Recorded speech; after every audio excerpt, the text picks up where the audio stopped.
कहानी की शुरुआत में हम कैल्विन नाम के एक लड़के को देखते हैं। कैल्विन को ज्यादा बोलना, लोगों से बातचीत करना कुछ खास पसंद नहीं था। उसे किताबें पढ़ने और पढ़ाई करने में ज्यादा मजा आता। जबकि उसके पिता और भाई अपने टाइम के रेसलिंग चैंपियंस रह चुके थे। अब वो अपनी माँ शैरन के साथ घर पर अकेला रहता था। जब वो छोटा था तो उसके पिता एक एक्सीडेंट में मारे गए। उसके बाद से उसका पूरा परिवार बिखर गया। उसका बड़ा भाई माइक अब एक दूसरे शहर में काम करता था। उनकी माँ शैरन और माइक की कुछ खास बनती नहीं थी आपस में। एक दिन कैल्विन लेक के पास बैठा अपनी मछलियों के फार्म के लिए पंप को ठीक करने की कोशिश कर रहा था। तभी उनके स्कूल का एक लड़का बिली वहां पर आ गया और उसे बिना बात परेशान करने लगा। कैल्विन ने हिम्मत दिखाई और खुद को बचाने की कोशिश की। इससे बिली और ज्यादा गुस्सा हो गया। वो कैल्विन को जोर से धक्का देकर वहां से चला गया। जब कैल्विन जमीन पर बैठा अपनी चोट को देख रहा था तभी अचानक एक बुजुर्ग मछुआरा रेड वहां पर आया। उसने कैल्विन की हिम्मत की तारीफ की और कहा कि हमेशा खुद पर विश्वास रखना और गलत के खिलाफ खड़े रहना।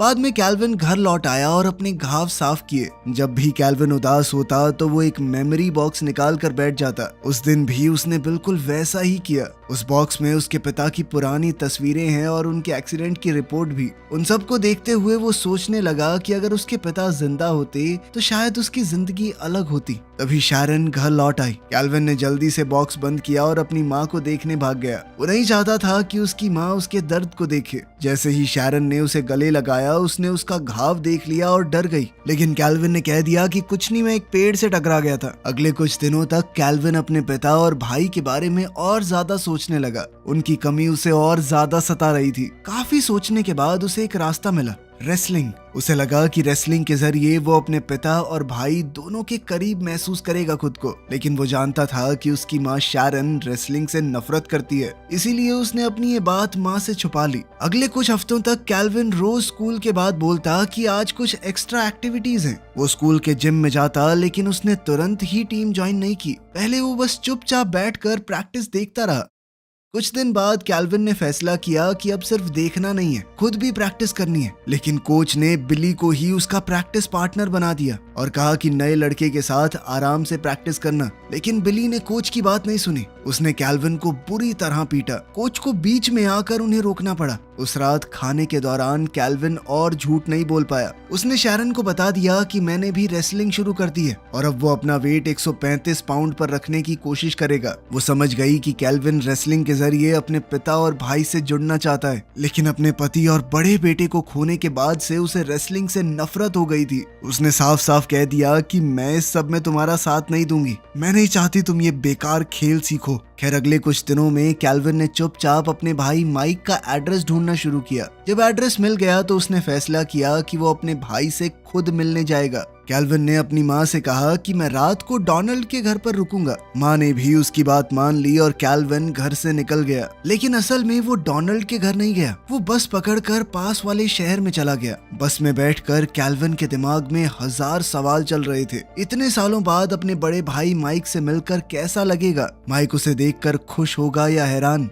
कैल्विन इन सवालों के बारे में सोच ही रहा था कि तभी उसका बस स्टॉप आ गया। अब उसके पास सोचने का वक्त नहीं था। वो बस से उतरकर आसपास की गलियों में माइक का घर ढूंढने लगा। थोड़ी देर बाद उसे घर मिल भी गया। कैल्विन ने दरवाजे पर दस्तक दी। दरवाजा माइक की गर्लफ्रेंड ने खोला। धीरे धीरे कदम रखते हुए कैल्विन घर के अंदर गया। माइक ने जैसे ही कैल्विन को देखा वो हैरान जरूर हुआ, लेकिन बस उतना ही। उसके चेहरे पर ना तो खुशी थी ना कोई प्यार, जैसे वो रोज मिलने वाला कोई आम आदमी हो। उसने सीधा सीधा पूछा कि यहाँ पर क्या कर रहा है तू? कैल्विन को ये दूरी महसूस हो गई थी, लेकिन वो ना तो नाराज हुआ ना ही उदास। उसने अपने आप को समझाया कि शायद इतने सालों बाद अचानक मिलना माइक के लिए भी आसान नहीं रहा होगा। कुछ देर तक दोनों के बीच में हल्की सी चुप्पी रही। फिर कैल्विन ने हिम्मत करके बताया कि मैंने स्कूल की रेसलिंग टीम में शामिल होने का फैसला किया है। मुझे उसमें तुम्हारी मदद चाहिए। उसने कहा कि अगर तुम मुझे ट्रेन कर दो तो शायद मैं बेहतर कर पाऊंगा। लेकिन माइक ने सीधे तौर पर कहा कि बहुत काम है मेरे पास, फ्री नहीं हूं मैं।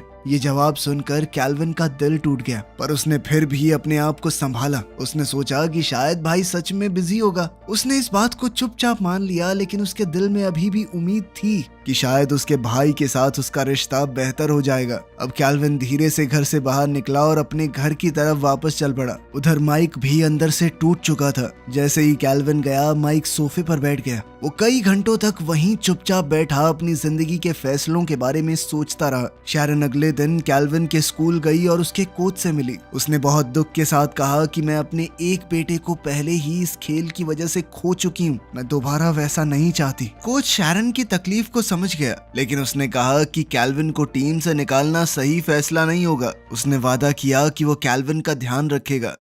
दूसरी तरफ अपने बड़े भाई माइक से हुई बातचीत के बाद से कैल्विन बहुत उदास हो गया था। स्कूल में भी कैल्विन के ज्यादा दोस्त नहीं थे। वो बस 2 ही लोगों से बातचीत करता, उसके पड़ोस में रहने वाली उसकी बचपन की दोस्त लूना और उसका एक सीधा सा क्लासमेट डोनाल्ड। कुछ दिन बाद स्कूल के रेसलिंग कंपटीशन के दौरान एक 135 पाउंड का रिवरडेल का खिलाड़ी चोट लगने की वजह से बाहर हो गया। अब कैल्विन को तुरंत ही उसकी जगह खड़ा होना पड़ा। ये सुनकर कैल्विन घबरा गया। उसने तुरंत माइक को फोन किया, लेकिन फोन उसकी गर्लफ्रेंड ने उठाया। कैल्विन ने कहा कि माइक को जरूर बता देना कि मेरा फ्राइडे को मैच है। कैल्विन पूरे हफ्ते इंतजार करता रहा कि माइक उससे बात करेगा, लेकिन जल्द ही फ्राइडे आ गया और माइक की तरफ से कोई जवाब नहीं आया। फ्राइडे को जब मैच का समय हुआ, कैल्विन ने अपने सामने खड़े प्लेयर को देखा और डर से उसका हौसला हिल गया। उसने सोचा शायद उसने गलत फैसला कर लिया। इस बीच शैरन, जो कि पहले कैल्विन के फैसले के खिलाफ थी, फिर भी अपने बेटे को सपोर्ट करने स्कूल पहुंची।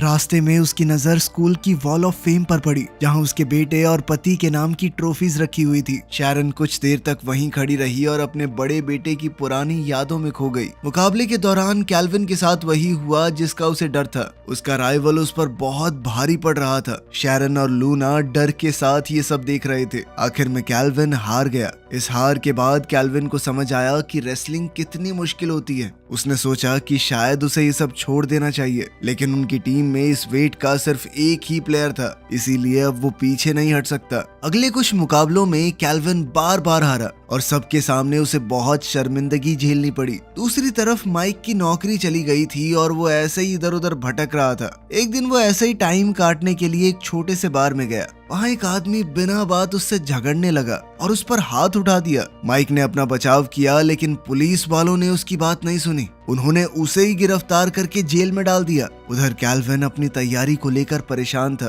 स्कूल से निकलते वक्त कैल्विन और डोनाल्ड की मुलाकात बिली से हुई। बिली ने सबके सामने कैल्विन के भाई माइक का मजाक उड़ाया और अखबार दिखाया जिसमें माइक की गिरफ्तारी की खबर छपी थी। ये देखकर कैल्विन बहुत परेशान हो गया। वो दोबारा लीग के पास गया और वहाँ फिर से उसे रेड मिला। रेड ने उसे समझाया कि मैं यकीन से कह सकता हूँ उसे तुम्हारी जरूरत है। ये बात सुनकर कैल्विन ने वहाँ जाने का फैसला कर लिया। अगले दिन सुबह जल्दी उठकर कैल्विन लूना के घर गया और उसका स्कूटर लिया। उसने अपनी माँ से झूठ बोला कि स्कूल जल्दी जाना पड़ेगा आज। फिर वो सीधा कोर्ट पहुँच गया। कोर्ट में माइक के वकील ने जज से कहा कि उसे बेल पर छोड़ देना चाहिए। जज फैसला सुनाने ही वाली थी कि तभी केविन खड़ा हुआ और बोलने लगा, जज साहब, मैं माइक का छोटा भाई हूँ। आज मेरे भाई को छोड़ दीजिए, हम दोबारा कभी आपके कोर्ट में नहीं दिखेंगे, प्रॉमिस। कैल्विन की ये बात सीधा माइक के दिल पर लगी। कोर्ट के बाद दोनों भाई साथ में घर गए। फिर उनकी इस मुलाकात के बाद माइक ने फैसला किया कि वो कैल्विन को रेसलिंग सिखाएगा।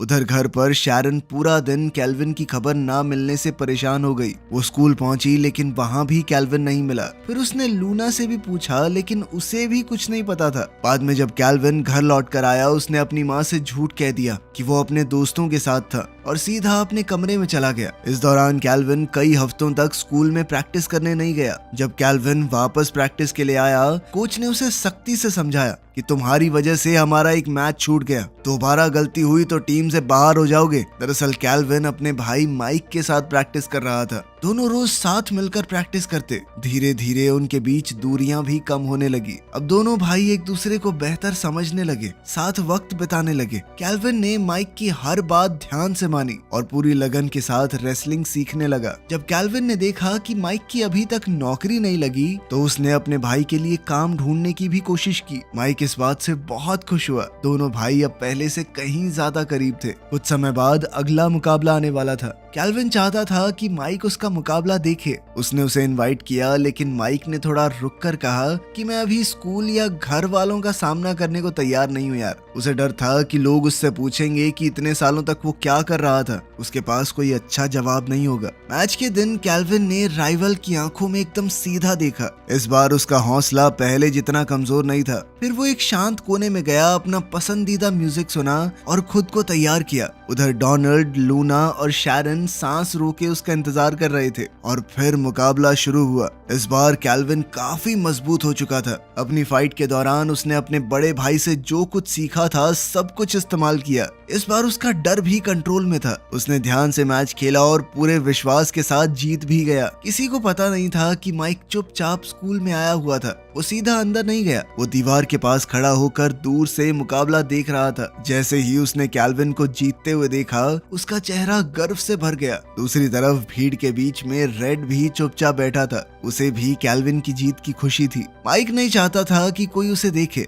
इसीलिए मुकाबला खत्म होने से पहले ही वो वहां से निकल गया। लेकिन जैसे ही वो स्कूल के रास्तों से गुजरा, उसे अपने पुराने दिन याद आ गए। वही जगह जहां उसने कभी बहुत बड़े काम किए थे। अगले कुछ हफ्तों तक कैल्विन लगातार मुकाबले जीतता रहा। हर जीत के दौरान माइक चुपचाप कहीं ना कहीं से उसे देखने आता। जब माइक ने देखा कि कैल्विन तो बहुत ही बढ़िया खेलने लगा है, तो उसने सोचा कि ये कुछ बड़ा कर सकता है। एक दिन कैल्विन ने मजाक में पूछा कि अब क्या तुम मुझे रिवर्स क्रैडल भी सिखाने वाले हो? माइक ने तुरंत मना कर दिया, क्योंकि वो मूव बहुत रिस्की है। कुछ दिन बाद स्कूल का डांस फंक्शन आने वाला था। सब बच्चे उसकी तैयारी में लग गए, तो लूना ने भी कैल्विन से पूछा कि क्या मेरे साथ चलोगे? कैल्विन ने खुशी खुशी हाँ कह दिया। कुछ दिन बाद माइक ने कैल्विन की मुलाकात एक और फाइटर से करवाई। उसका नाम है थियो। अब वो भी उनकी ट्रेनिंग में शामिल हो गया। अगले कुछ हफ्तों तक कैल्विन ने और भी ज्यादा मेहनत की। उसने अपना खाना पीना सही रखा। धीरे धीरे उसके शरीर में साफ बदलाव दिखने लगे। वो और मजबूत हो गया। डांस वाले दिन शैरन ने लूना को घर बुला लिया। दरअसल लूना की माँ नहीं थी, वो घर पे अपने पिता और 4 भाइयों के साथ रहती थी। इसीलिए शैरन ने उसकी थोड़ी तैयार होने में मदद की। दूसरी ओर अपने भाई की मेहनत देखकर माइक बहुत खुश हुआ। उसने आखिरकार फैसला किया कि तुम अब तैयार हो, मैं तुम्हें रिवर्स क्रेडल सिखाऊंगा। कैल्विन बहुत एक्साइटेड हो गया। दोनों भाई कई घंटों तक उस मूव की प्रैक्टिस करते रहे। उस रात कैल्विन और लूना डांस पर गए। दोनों खुश थे और वक्त अच्छा बीत रहा था। तभी बिली वहां आया और लूना से बदतमीजी करने लगा। लूना ने खुद को बचाने की कोशिश की, लेकिन कैल्विन बीच में आ गया और बिना ज्यादा मेहनत के बिली को नीचे गिरा दिया। अब हालात बदल चुके थे। कैल्विन बिली से ज्यादा ताकतवर था। डांस के बाद कैल्विन और लूना स्कूल से बाहर निकले और शहर की सड़कों पर घूमते हुए बातें करने लगे। कैल्विन ने उससे वादा किया कि मैं हमेशा तुम्हारे साथ खड़ा रहूंगा। इस रात के बाद दोनों एक दूसरे के और करीब आ गए। उधर कई हफ्तों की मेहनत के बाद माइक थोड़ा चिल करने के लिए एक बार में गया। उसने पीने के लिए एक ग्लास मंगवाया, लेकिन तुरंत उसे याद आया कि पिछली बार क्या हुआ था। उसका भाई उसकी तरफ से जज से वादा भी करके आया था, इसलिए बिना पिए पैसे देकर वो वहां से निकल गया। जैसे ही वो बाहर निकला, कुछ लोगों ने उसे घेर लिया। ये वही लोग थे जिनसे उसका पिछली बार झगड़ा हुआ था। माइक ने शांति से बात करने की कोशिश की, लेकिन उन्होंने बात नहीं सुनी। आखिरकार माइक को खुद को बचाने के लिए लड़ना पड़ा। उसने कुछ लोगों को पीटा, लेकिन आखिर में वो खुद बेहोश हो गया। अगली शाम जब कैल्विन ट्रेनिंग करने गया, तो वहाँ माइक नहीं मिला। कैल्विन ने सोचा कि शायद किसी काम में बिजी होगा, इसीलिए वो अकेला ही कुछ घंटों तक ट्रेनिंग करके घर लौट आया। जैसे ही कैल्विन घर के अंदर आया, वो अचानक रुक गया। उसने अपनी माँ को माइक से फोन पर बात करते सुना। दरअसल माइक को पुलिस वालों ने दोबारा झगड़ा करते पकड़ लिया था। घर में बहस शुरू हो गई। शैरन को लगता था कि माइक की यही हरकतें हैं। बहस बढ़ गई तो कैल्विन को फिर से अपने भाई के लिए खड़ा होना पड़ा। उसने अपनी माँ से कहा कि माइक मुझे कभी धोखा नहीं देगा, जरूर उसे फंसाया गया होगा। पिछले 1 महीने से उसने शराब को हाथ तक नहीं लगाया। फिर कैल्विन ने एक और सच बताया कि वो मैचेस सिर्फ और सिर्फ माइक की वजह से जीत रहा है। यह सुनकर शैरन हैरान हो गई। कैल्विन ने जोर से कहा कि वो मेरा भाई है, मुझे अपने भाई को जानने का हक है। अब किस बात से डर रही हो माँ? उधर माइक जेल में बैठा अपनी किस्मत को कोस रहा था। उसे समझ नहीं आ रहा था कि मुश्किलें बार बार उसकी जिंदगी में क्यों आ जाती हैं। कुछ देर बाद कैल्विन ने शांत मन से सोचा। उसे लगा कि उसके परिवार का सारा दर्द और गुस्सा उसी पुराने एक्सीडेंट से जुड़ा हुआ है। शैरन अपने गुजर चुके पति मैक का नाम सुनते ही इमोशनल हो गई। लेकिन उसने हिम्मत जोड़ी और कैल्विन को सच बताना शुरू किया। उसने बताया कि मैक माइक का ट्रेनर भी था और उसका सबसे बड़ा साथी भी। दोनों हर काम साथ में किया करते थे। रेसलिंग उनकी जिंदगी का सबसे बड़ा हिस्सा था। फिर लगभग 10 साल पहले माइक का एक इम्पोर्टेंट मैच होने वाला था। मैक को अपने बेटे पर पूरा भरोसा था कि वो ओपोनेंट को हरा देगा, लेकिन माइक ने कहा कि अगर हम अगले शहर में जाके ओपोनेंट को देख लें तो वो समझ जाएंगे कि वो कैसे लड़ता है। मैक पहले जाना नहीं चाहता था। शैरन ने भी मना किया। बाहर बर्फ गिर रही थी, रास्ता सेफ नहीं था, लेकिन फिर भी मैक और माइक गाड़ी लेकर निकल गए। रास्ते में गाड़ी ने कंट्रोल खो दिया और एक्सीडेंट हो गया। माइक कार से बाहर गिरकर बच गया, लेकिन मैक गाड़ी के अंदर ही मारा गया। ये सुनकर कैल्विन चुप रह गया। उसने सोचा कि कितना बड़ा गिल्ट होगा माइक के दिल में। इतने सालों से उसने अपनी माँ के दर्द को भी महसूस किया, लेकिन सबसे ज्यादा उसका दिल माइक के लिए टूट गया। अब उसे समझ आया कि उसका भाई इतना अंदर से खाली और चुप सा क्यों रहता है। कुछ दिन बाद कैल्विन अपनी टीम के साथ डिस्ट्रिक्ट लेवल टूर्नामेंट के लिए गया। उसके साथ उसका दोस्त डोनाल्ड और लूना भी थे, जो स्टैंड्स में बैठे उसकी हौसला अफजाई कर रहे थे। कैल्विन ने एक एक करके सारे मैच जीत लिए और सेमीफाइनल्स तक पहुंच गया, लेकिन उसका मन खुश नहीं था। उसके दिमाग में सिर्फ एक बात चल रही थी, माइक के साथ क्या हुआ होगा। इसीलिए वो अपने दोस्तों को वहीं छोड़कर घर वापस आ गया। दूसरी तरफ शैरन ने भी एक बड़ा फैसला लिया। उसने सोच लिया कि माइक जरूर सच बोल रहा होगा, इसीलिए उसने बार में विटनेसेस को ढूंढा और उनसे बात की। उसे पता चला कि माइक ने उस रात शराब पी ही नहीं थी। उसे अटैक करने वालों ने उसे फंसाया था। फिर शैरन ने डीए ऑफिस और पेरोल ऑफिसर से बात की और माइक के लिए एक डील तैयार करवाई।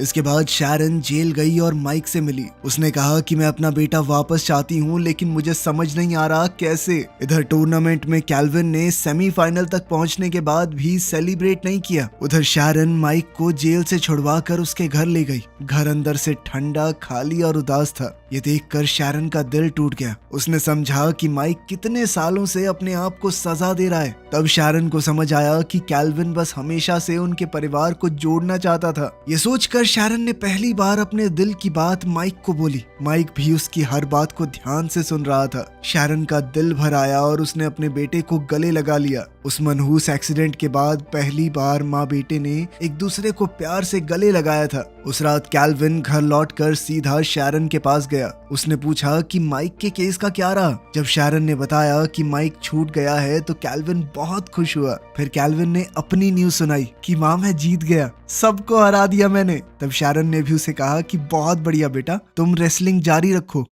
अगले दिन फाइनल राउंड था। जिम में बहुत शोर और एक्साइटमेंट थी। कैल्विन हमेशा की तरह शांत कॉर्नर में गया ताकि मैच से पहले अपने आप को मेंटली प्रिपेयर कर सके, लेकिन इस बार कुछ अलग हुआ। उस पल में उसे एहसास हुआ कि वो रेसलिंग के लिए नहीं लड़ रहा। उसकी असली लड़ाई तो अपने परिवार को दोबारा जोड़ने की है। उसे लग रहा था कि शायद वो ये वाली लड़ाई हार गया। उसने देखा कि माँ और माइक दोनों ही यहाँ पे नहीं है, तो किस लिए लड़ रहा हूँ मैं। कंफ्यूज होकर कैल्विन एरिना छोड़कर जाने लगा। तभी उसकी मुलाकात रेड से हुई। रेड बिल्कुल उस वक्त आया जब कैल्विन को सबसे ज्यादा सपोर्ट चाहिए था। रेड को देखकर कैल्विन ने फैसला किया कि वो मैच लड़ेगा। वो बाथरूम में गया, अपना चेहरा धोया, आंसू पोंछे और वापस मैट पर आया। मैच से पहले कैल्विन ने स्टैंड्स में देखा। उसने अपनी माँ को अपने दोस्तों के साथ बैठे देखा। उसे थोड़ा सुकून मिला, लेकिन माइक वहाँ पर नहीं था। कैल्विन के दिमाग में बहुत से सवाल आए कि कहाँ पर है भाई? वो मेरी जिंदगी का सबसे बड़ा मैच कैसे मिस कर सकता है? क्या पिछले कुछ हफ्तों का कोई मतलब नहीं था? ये सब सोचकर कैल्विन मैच में भटक गया। शुरुआती टाइम में उसे काफी मार पड़ गई। वो बस इंतजार कर रहा था कि ये मैच खत्म हो जाए। तभी उसने माइक को जिम में आते हुए देखा। माइक उनके स्कूल की जर्सी पहने हुए गर्व से स्टैंड्स में बैठ गया। ये देखकर कैल्विन के अंदर एक नई जान आ गई। उसने तुरंत गेम पलट दी। अपनी जबरदस्त टेक्निक दिखाते हुए उसने मैच को जीत लिया। अब माइक जल्दी से कैल्विन के पास आया और कहा कि बस फोकस रख और जितनी जान है लगा दे। तेरी लाइफ का सबसे बड़ा मैच है ये। फाइनल शुरू होने में अब कुछ ही मिनट बचे थे, इसीलिए माइक उसे अकेला छोड़कर साइड हो गया ताकि कैल्विन अपना म्यूजिक सुनकर फ्लो में आ जाए। जैसे ही फाइनल मैच की शुरुआत हुई, कैल्विन ने जबरदस्त एंट्री मारी। जिम का माहौल एकदम एनर्जेटिक हो गया। सबकी नजर उस पर थी। जैसे ही कैल्विन मैट पर चढ़ने वाला था, उसने दूर से देखा कि माइक किसी बुजुर्ग आदमी से बात कर रहा है। वो आदमी रेड था। कैल्विन हैरान हो गया। उसने सोचा कि मेरा भाई रेड को कैसे जानता है। फिर उसे अचानक से सच समझ आया, रेड असल में उसके पिता का कोच था। अब सारे कनेक्शन उसके दिमाग में क्लियर होने लगे। फाइनल मैच शुरू हुआ तो माइक कोच के पास जाकर बैठ गया। तभी अनाउंसमेंट सिस्टम पर माइक का नाम लिया गया कि हमारे स्कूल का अनडिस्प्यूटेड चैंपियन आज हमारे बीच में मौजूद है। मैच शुरू होते ही कैल्विन ने अपनी पूरी ताकत लगा दी। हर मूव लोग सांस रोक कर देख रहे थे। जिम में बहुत टेंशन महसूस हो रही थी। सब वेट कर रहे थे कि आगे क्या होगा। कुछ जबरदस्त दांव पेच लगाकर ओपोनेंट ने मैच जीत लिया, जिसका मतलब था कि कैल्विन हार गया था। लेकिन कैल्विन के लिए सच बिल्कुल अलग है। वो तो पहले ही जीत चुका था, क्योंकि अब उसका परिवार दोबारा एक साथ खड़ा है। उसने तुरंत माइक के पास जाकर उसे सिखाने के लिए थैंक्स कहा। फिर वो शारन और लूना के पास गया और उन्हें भी थैंक्स कहा, हमेशा उसके साथ खड़े रहने के लिए। उस पल में वो ये बात समझ गया था कि जीत कोई रिजल्ट नहीं है, तुम्हारा कहीं तक जाने का सफर ही सब कुछ है। थोड़ी देर बाद माइक स्टैंड्स में अपने परिवार के पास बैठ गया। अचानक पूरा क्राउड खड़ा हो गया। सबने मिलकर उसके लिए स्टैंडिंग ओवेशन दिया। अपने लिए इतनी इज्जत देखकर माइक इमोशनल हो गया। कि एक लड़के को देखते हैं। वीडियो पसंद आई तो लाइक कर देना, चैनल को सब्सक्राइब कर लेना। मिलते हैं अगली वीडियो में।